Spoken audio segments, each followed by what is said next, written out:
Hi, welcome back. In this video, we are continuing to talk about inference of means, and we are going to start looking at a confidence interval. A coffee machine dispenses coffee into paper cups, but you're supposed to get 10 ounces of coffee, but the amount varies slightly. Here are the amounts measured in a random sample of 20 cups. Have conditions for inference been met?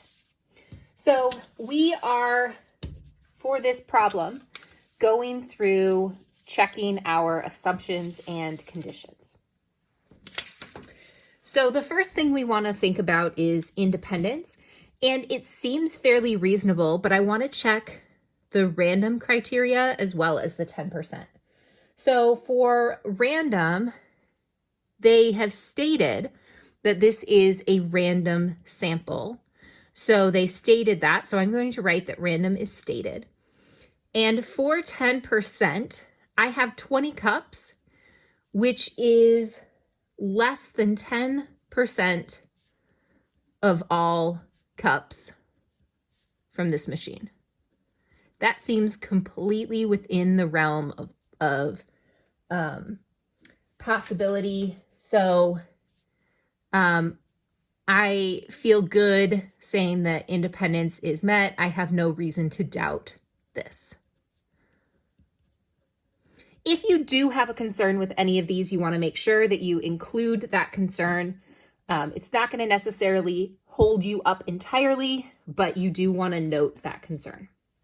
So our sample size, n is equal to 20 is less than 30. So I need to check to see if my population is approximately normal. What I need to do for this is I am going to check my normality. So I need to create a histogram. So the first thing I want to do here is put my data into list 1, which I have done here. So this is all of my data. It's already in list 1. And then I want to graph a histogram. So I'm going to go up to stat plot.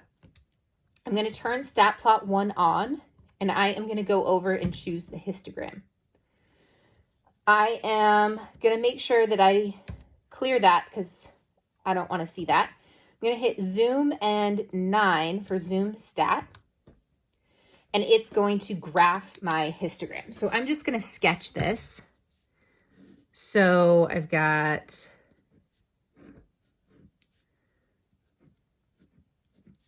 all right, so this is what my histogram looks like.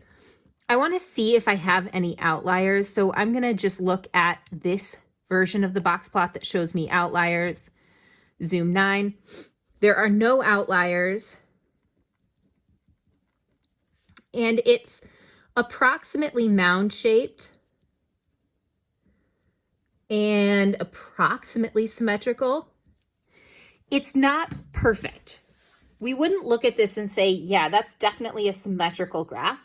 But what I would say is there's definitely a peak in the middle. There also seems to be a second peak over here, but it's not as tall as this, and it's not out of the question for me to say that this is mound-shaped and symmetrical.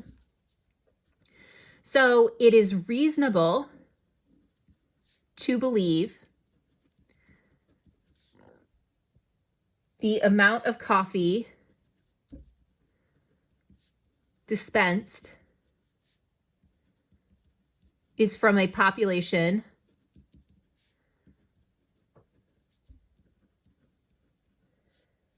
described by a normal model.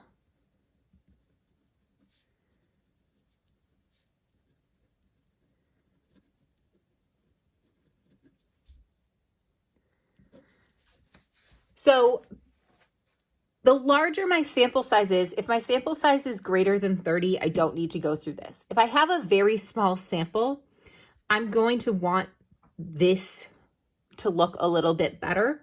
But it's kind of like a fine line. As long as we don't have any outliers or this isn't like drastically skewed, we're going to be able to proceed. So based on this, I am going to be able to do T inference of the mean. And I'm just saying T inference, that can be confidence interval or hypothesis test, same conditions for both.